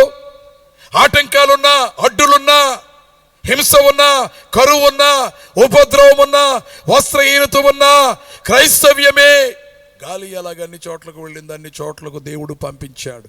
బైబిల్ గ్రంథము అన్ని చోట్లకు దేవుడు పంపించాడు. ప్రభునందు ప్రియులారా, అంత హెచ్చించబడ్డాడు. దీని వెనుక ఒక హిస్టరీ ఉంది. ఈ మాట వెనుక ఒక హిస్టరీ ఉంది. మీరు చాలాసార్లు చదువుకున్నారు, కానీ నేను చెప్పింది ఇప్పుడు విన్నారో లేదో ఒకసారి విన్న తర్వాత చెప్పండి నాకు. యేసుప్రభు సమాధిలోంచి వచ్చారు. అంత వ్యాపించిపోయింది ఆయన. మనం సిలువ వేసి చంపామే, చుట్టూ కావలి ఉంచామే, బండ వేశామే, సమాధిపై ముద్ర వేశామే, గవర్నమెంట్ వారి ముద్ర వేశామే. ఆయన శిష్యులు వచ్చి ఈ శవాన్ని పట్టుకెళ్ళిపోతారేమని కావలా ఉంచామే. కానీ ఆయన సమాధిలో నుండి బయటకు వచ్చేసాడు. రాయి దానంతరదే పొర్లించబడింది. అక్కడ దేవదూతలు ఉన్నారు. ఆయన బయటికి రాగానే కావలి వాళ్ళందరూ ఏమీ చేయలేక చచ్చిన వాళ్ళ పడిపోయారు. అంతా వ్యాపించిపోయింది వార్త. యేసు ప్రభుట, నజరేయుడిని యేసట లేచాడట, బ్రతికాడట, శిలువ మీద వేలాడి ప్రాణమిచ్చిన వాడు తిరిగి బ్రతికాడట. ఈ మాట అంతా వెళితే ఎక్కడ చేరిందంటే చక్రవర్తికి చేరింది ఈ వార్త. చక్రవర్తి అన్నాడు, అలాగా ఎప్పుడు జరగలేదే ఇలాంటిది, ఎక్కడా జరగలేదే. చచ్చిపోయిన వాళ్ళు ఎవరూ లేవలేదే, ఈలాగు లేచిన వారు ఎవరు లేరే మనం వినలేదే. ఎంత గొప్పవాడో ఈయన. రోమన్లు బహుదేవతారాధికులు, చాలా మంది దేవతలను ఆరాధిస్తారు. అందుకు చక్రవర్తి అన్నాడట, రోమన్ దేవతల పేర్లు వ్రాయబడిన పుస్తకం ఉంది కదా, ఆ పుస్తకం తెచ్చి అందులో యేసు ప్రభు పేరు కూడా వ్రాయమన్నారట. దేవతల పేర్లలో ప్రభు పేరు కూడా చేర్చమన్నాడట. అప్పుడు పండితులు వెళ్ళి ఆ పుస్తకం తెచ్చారు, పుస్తకం చూచారు. చక్రవర్తి గారు చెప్పారు రాయాలి కదా అని చూస్తే మొదటి పేజీ నుండి ఆఖరి పేజీ వరకు అన్ని పేజీలు నిండిపోయాయట. ఇంకో పేరు రాయటానికి ఎక్కడ ఖాళీ లేకుండా నిండిపోయాయట. ఏం చేయము, వ్రాయపోతే ఊరుకోడు చక్రవర్తి, వ్రాయడానికి ఏమో చోట్లేదు. ఏం చేయము, ఏం చేయాలి, ఏం చేద్దాం అని తర్జన భర్జన చేస్తుండగా ఒక పెద్దయిన, ఆ మేధావుల్లో ఒక పెద్దయిన అన్నట, అయితే ఇలా చేద్దాం. ఎలా చేద్దాం? రోమన్ దేవతల పేర్లు అని పైన హెడ్డింగ్ ఉంది కదా, శీర్షిక. దాని తర్వాత కింద 1, 2, 3 అని నంబర్లు వేసుకుంటూ రాసుకుంటూ వెళ్ళాం కదా. ఆ శీర్షికకును ఈ 1 అనే నంబరుకును మధ్యలో కొంచెం ఖాళీ ఉంది కాబట్టి ఈ ఖాళీలో వ్రాయండి ఈ పేరు అంటే గబగబా రాసేశారట. తీరా ఆలోచిస్తే ఈ పేరు ఎక్కడికి వచ్చిందంటే అన్ని పేర్లకు పై పేరుగా వచ్చింది. దేవునికి స్తోత్రం. మీరు ఎప్పుడైనా విన్నారు ఈ సంగతి? చదువుకున్నారు కానీ, బోధకులు చెప్పగా విన్నారు కానీ, ఈ హిస్టరీ విన్నారా? తెలుసుకుంటే ఇలాంటి ఎన్నో ఉన్నాయి. క్రైస్తవ మేధావులు కూర్చుని గ్రంథాలు తిరగవేసి పరిశోధనలు చేస్తే నా జ్ఞానం మీ జ్ఞానం చాలనంత జ్ఞానం. ఎవరి జ్ఞానమైన కొద్దిపాటిది కానీ దేవుడు సర్వజ్ఞాని తన భక్తులను జ్ఞానంతో నింపాడు. అందుకని ఎంత పైకి వచ్చింది అంటే, ఎంత పైకి వచ్చిందంటే, అందుకే సమానులు ఎవరు ప్రభు అనే పాట రాశారు చెట్టి భానుమూర్తి గారు.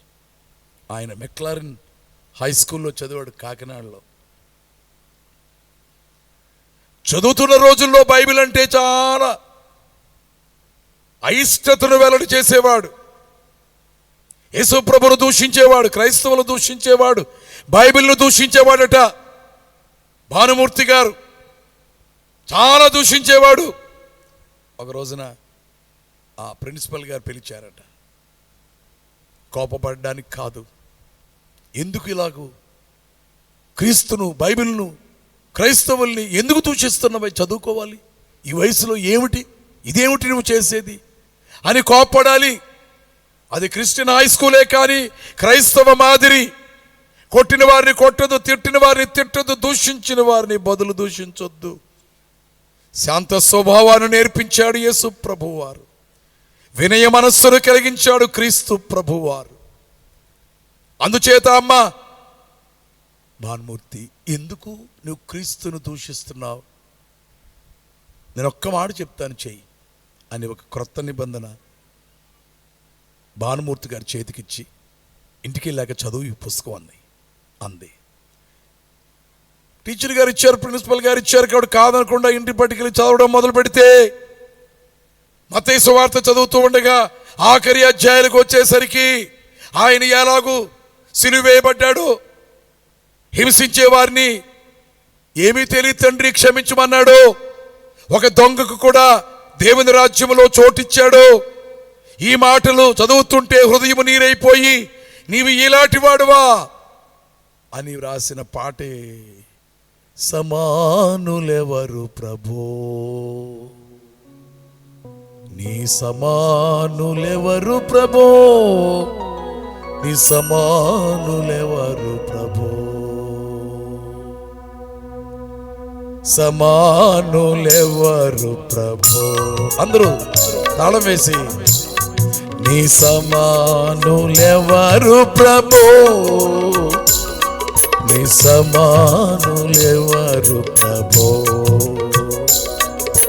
సమస్త మానవ శ్రమానుభవమును సహించి వహించి ప్రేమింపగల నీ సమానులెవరు ప్రభో,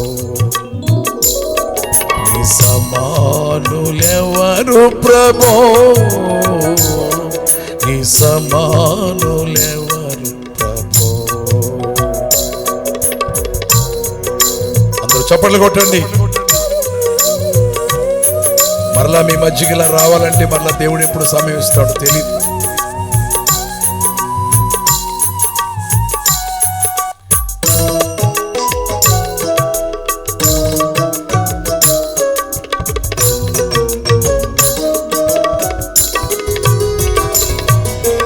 ఓ పావనాత్ముడా, ఓ పుణ్యశీలుడా,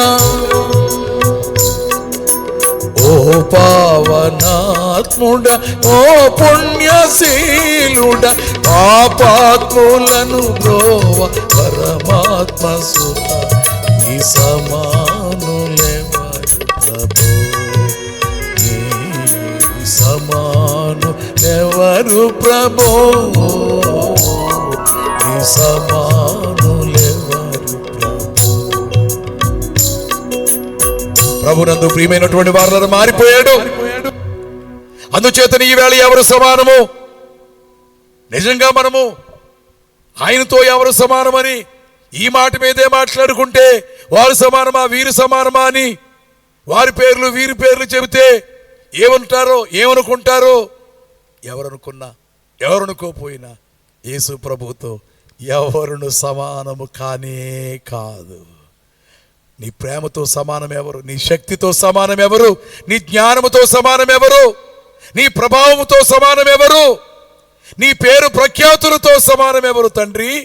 అందుకనే ప్రసిద్ధుడై పాపులర్, ఎంత ప్రసిద్ధిలోనికి వచ్చింది యేసు ప్రభు పేరు. మహాగణుడు, గణులందరిని మించిన అగ్రగణ్యుడైపోయాడు, మహాగణుడైపోయాడు మన ప్రభు అయిన యేసు క్రీస్తు. 4వ భాగముగా ఎందుకు ఘనుడయ్యాడు? ఎందుకు ఘనుడయ్యాడు? సేవకుని యొక్క పరిచయం. 2వ భాగము సేవ. 3వ భాగము హెచ్చించబడుట. 4వ భాగం కారణమేమిటి? ప్రకటన గ్రంథం. అందులో వ్రాయబడినటువంటి ప్రభు యొక్క గొప్పతనాన్ని గూర్చి, ఆయన గొప్పవాడయ్యాడు. అయితే ఎందుకు అనే దానిని మనము ఆలోచన చేస్తే 5:11 మరియు నేను చూడగా సింహాసనమును జీవులను పెద్దలను ఆవరించియున్న అనేక దూతల స్వరము వినబడెను. ఆ దేవదూతల లెక్క కోట్ల కొలదిగా ఉండెను. ఆ కోట్ల కొలది దేవదూతలైన వారు వధింపబడిన గొర్రె పిల్ల 1 శక్తియు 2 ఐశ్వర్యము 3 జ్ఞానము 4 బలము 5 ఘనత 6 మహిమ 7 స్తోత్రము పొందునర్హుడని గొప్ప స్వరముతో 7 రకాల ఘనతలు ఆయన పొందుచున్నాడని స్తోత్రము చేసేవారట.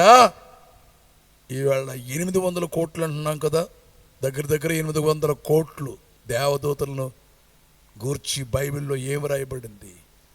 ఆయన సేన లెక్కింప సఖ్యమా? లెక్క కట్టలేనన్ని కోట్ల మంది దేవదూతలు, వారి స్వరం ఎలా ఉంటుందంటారు? ఇన్ని కోట్ల మంది పాటలు పాడితే ఆ స్వరం ఎలా ఉంటుందంటారు? వీరందరూ 7 రకాలుగా నీకు ఘనత. కారణం ఏమిటి? నంబర్ 1, వధించబడినందున.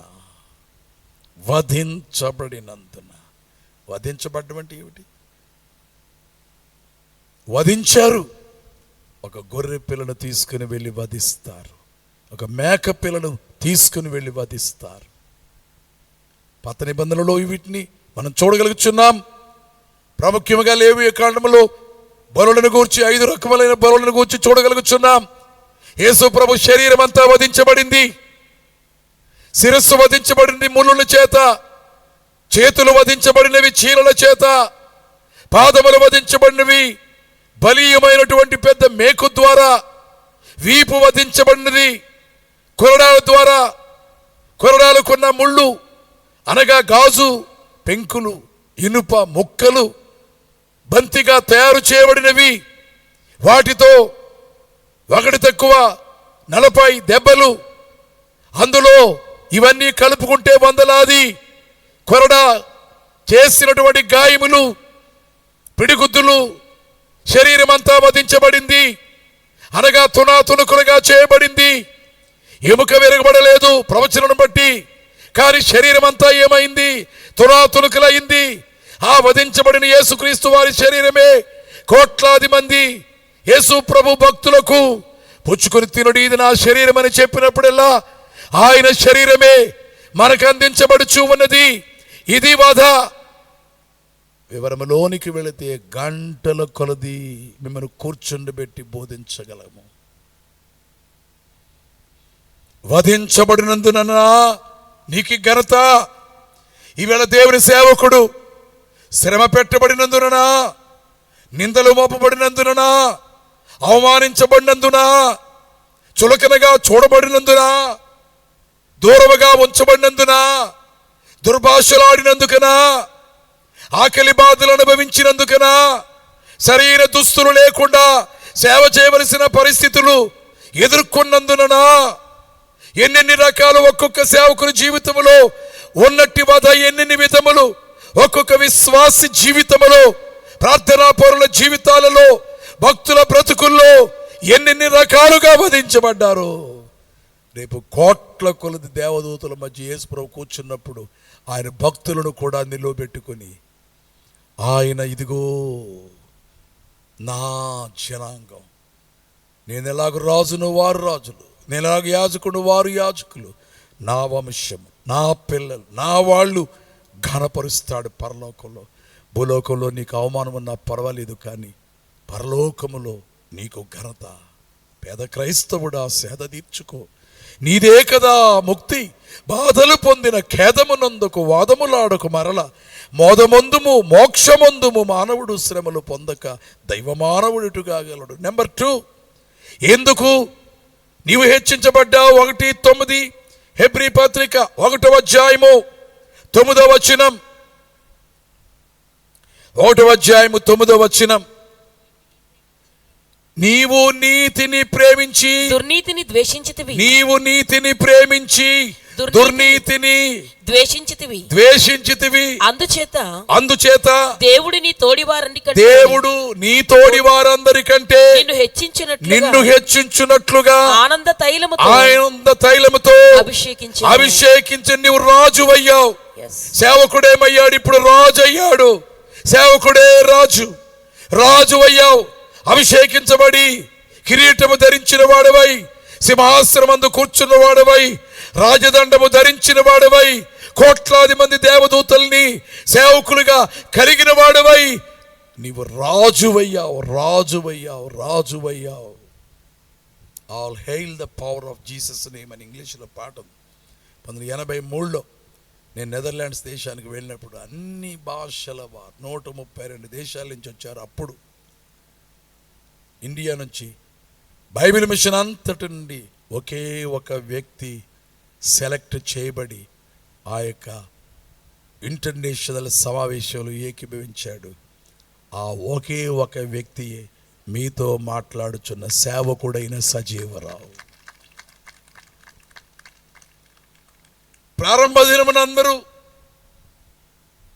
ప్రారంభం అంటే చాలా గొప్ప రోజు, అన్ని దేశాల వాళ్ళు వచ్చారు. అప్పుడు డాక్టర్ బిల్లీ గ్రహం గారు, ప్రపంచ ప్రఖ్యాతి పొందిన బోధకులు, క్రైస్తవ నాయకులందరూ ఉండగా ఈ పాట పాడినప్పుడు అందరి మధ్య యేసు ప్రభు వారిని కూర్చోబెట్టి సింహాసనం వేసి ఈ దేశాల వాళ్ళందరూ పెద్ద కిరీటం తెచ్చి ఆయన శిరస్సుపై పెడుతున్నట్టు అనిపించింది నాకు.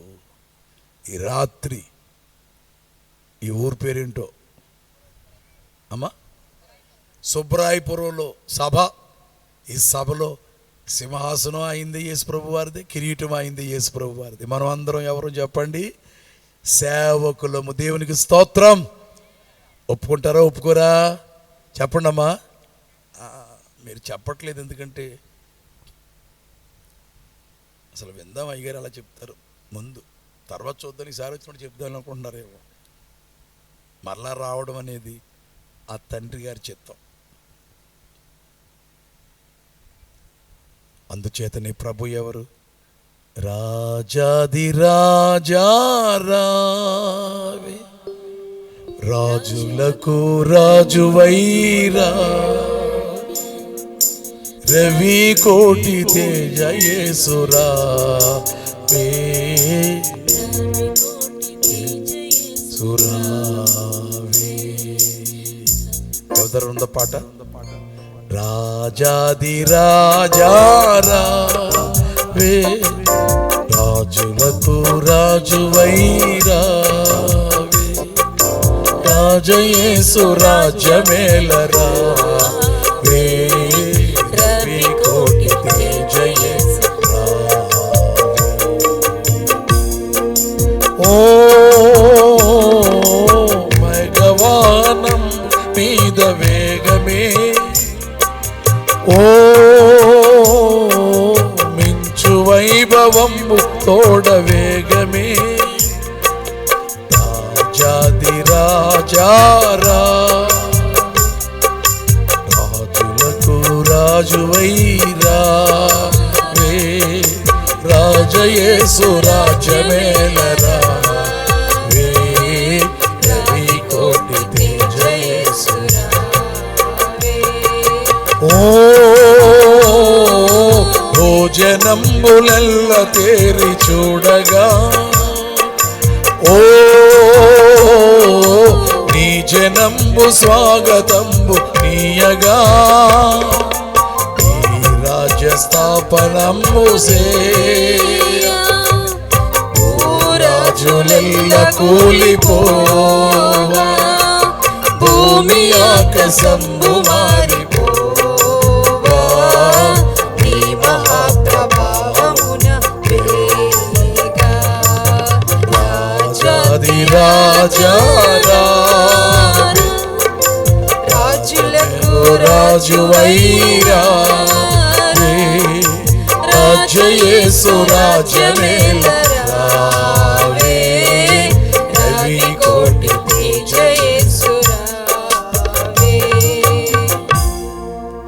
సిలువ మోసినందుకు, సేవకు చేసినందుకు, శ్రమలు పడినందుకు, సిలువ మోయలేక తూలిపోయినందుకు, తూలిపోయిన నిన్ను కనికరించగా పిడిగుద్దులు వారు గుద్దిన సహించుకున్నందుకు, ఓర్చుకున్నందుకు నీవు హెచ్చించబడ్డావు తండ్రి.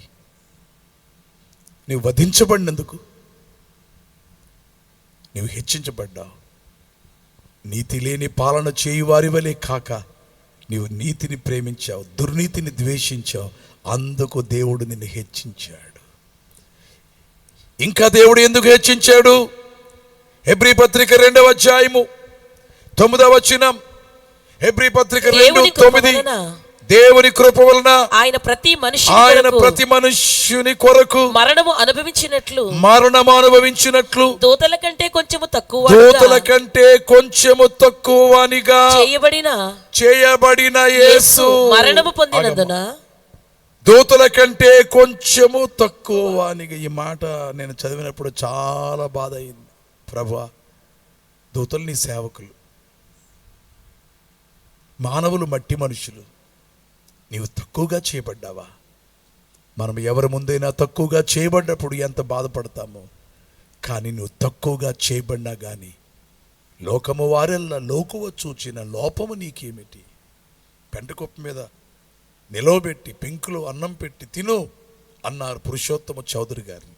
అప్పుడు పాడుకున్నాడు, లోకము వారెల్లా లోకువా చూచిన లోపము నీకేమిటి?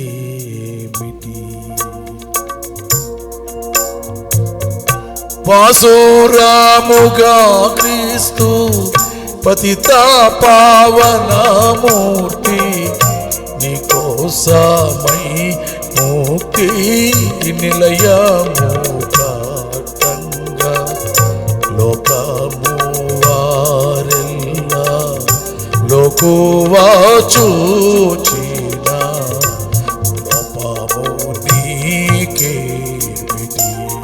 తనతో తానే చెప్పుకున్నాడు, లోకవారంతా లోకువ చూచిన లోపం నీకే వచ్చిందయ్యా. యేసు ప్రభు నీకోసం పరలోకంలో నీకోసం కట్టాడు పరలోకాన్ని. ఆయన నీకోసం సిద్ధం చేసిన పరలోకం ఉండగా ఈ లోకంలో లోకుగా చూడబడితే ఏంటి నీకు లోపం? తక్కువగా చేయబడినందున ఎక్కువగా ఎంతో ఎక్కువగా అందరికంటే ఎక్కువ వాడయ్యాడు. దేవునికి స్తోత్రం కలుగునుగాక. నాలుగవదిగా ఎందుకు హెచ్చించబడ్డాడంటే మరణము పొందినందున. జీవితంలో ఇంతకంటే ఆఖరణ జరిగేటువంటి ఈ మరణము కంటే ఇంకా ఎక్కువైన శ్రమ ఏమీయును లేదు. దేవుని భక్తులందరూ హతసాక్షులైపోయారు.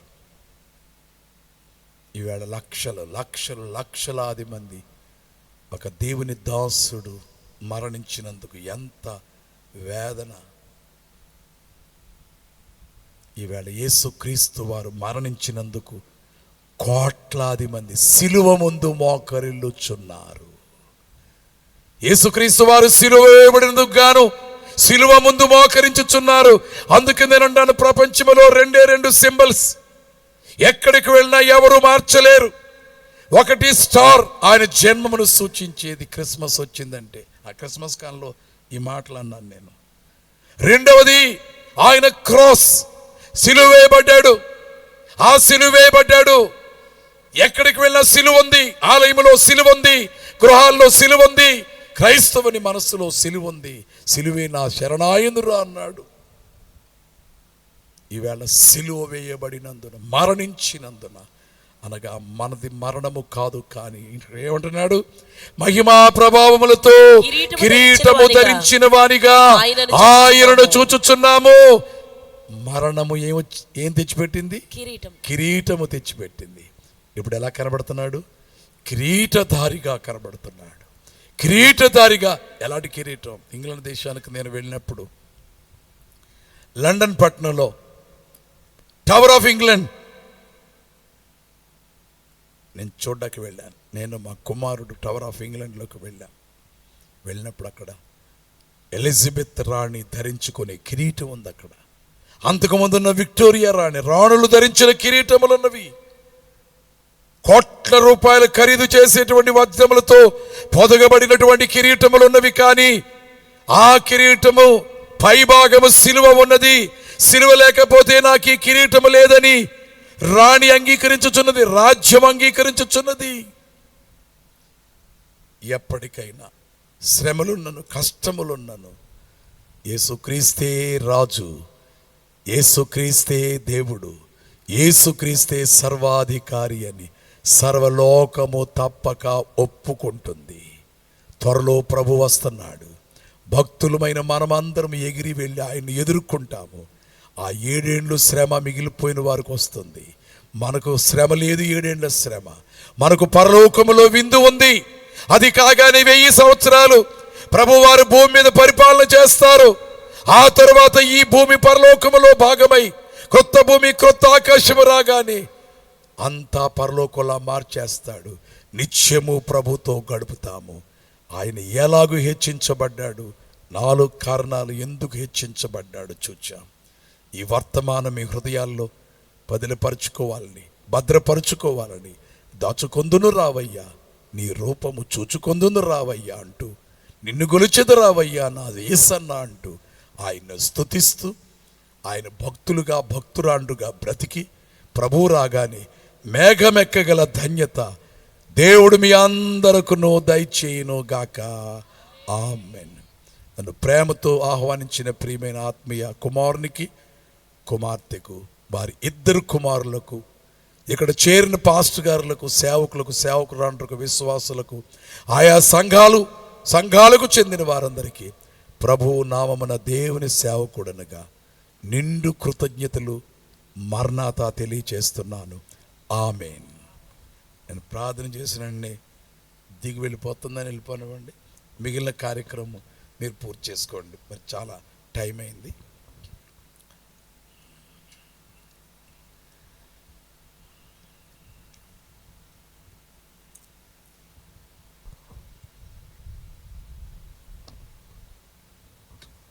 యేసు ప్రభువా, బలహీనుణ్ణి, పామరుణ్ణి, నీ సేవకుణ్ణి తండ్రి. ఈ స్థలాన్ని తీసుకొచ్చి మాట్లాడావు. మాటలు నీవు తండ్రి, మహిమ నీకు తండ్రి, ఘనత కీర్తి నీకు తండ్రి. మా ప్రియుల సేవను స్థిరపరిచి వృద్ధిలోనికి తెచ్చి వారిని, వారి కుటుంబమును, బిడ్డలను ఖ్యాతిలోకి తెచ్చి ఈ స్వార్థ విన్న భక్తురాండ్రను నలిగిపోయిన హృదయాలతో ఇక్కడకు వచ్చిన వారందరికీ నీ నామమందు ఘనతను, ఆనందమును కిరీటముగా ధరింపచేసి మమ్మను మేఘమెక్కించు. వందలాది కిలోమీటర్లు ఇప్పుడు నేను ప్రయాణం చేసి వెళ్ళాలి. తోడయ్యుండుము. విడిచిపెట్టి వెళ్ళుచున్న బిడ్డలకు తోడయ్యుండుము. త్వరగా వచ్చిన క్రీస్తు నామమున వినయముగా నిన్ను బ్రతిమలాడుచు ప్రార్థన చేయుచున్నాను పరమ తండ్రి. ఆమేన్. అందరికీ మరణాత. గట్టిగా చెప్పాలమ్మా, ఇంకా గట్టిగా చెప్పాలి. అలాగే నిలవబడి ఉండండి. మరి అయ్యగారు మన మధ్యలోనికి రావడం చాలా సంతోషం, చాలా ఆనందం. మరి చక్కటి వాక్యాన్ని మనకు వివరముగా అందించినటువంటి అయ్యగారికి సంఘమ పక్షముగా, కుటుంబ పక్షముగా మరణాతులు తెలియజేస్తూ ఉన్నాం. మరి అందరూ కలిసి చప్పట్లతో మన ఆనందాన్ని తెలియచేద్దాం. మరణాత. మరి అయ్యగారు బాగా చెప్పారు, అద్భుతముగా చెప్పారు అనేటువంటి మాటలు చాలా చిన్నవి. మరి మన ప్రాంతంలోనికి రావడం మనము చాలా ధన్యులము, మరి చాలా భాగ్యవంతులము. మరి ఈ విషయాన్ని మరి ఆయన మాట్లాడుతూ ఉండగా మరి దేవుడు మరి మమ్మల్ని బలపరిచిన వారు ఉన్నారు. మరి సమయము తెలియలేదు, మరి నాకు తెలియలేదు, మరి సేవకులైన వారికి, మరి విశ్వాసులుగా ఉన్నటువంటి మీకు కూడా మరి తెలియలేదు.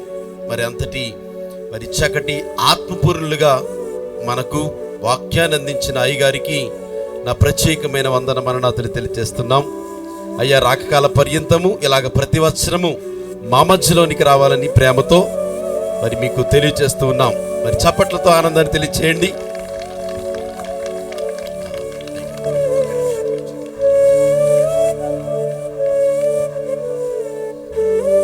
అయ్యగారికి మరి మా కుటుంబము కలిసి అయ్యగారికి చిరు మరి సత్కరించాలని మరి ఆశపడుతున్నాం. మరి అంగీకరించాలని అయ్యగారిని మరి రిక్వెస్ట్ చేస్తూ ఉన్నాం.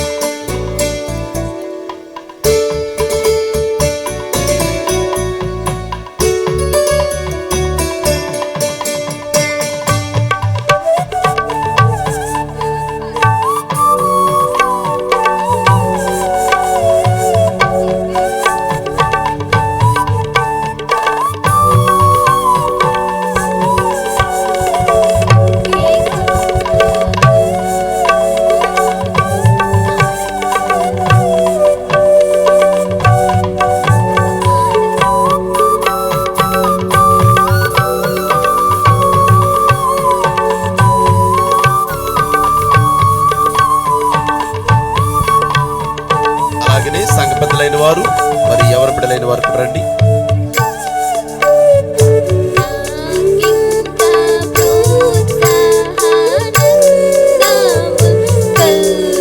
ఎంతో ప్రేమతో ఆత్మీయ బిడ్డలు చేసిన ఈ సత్కార్యమును బట్టి వారి కృతజ్ఞతలు.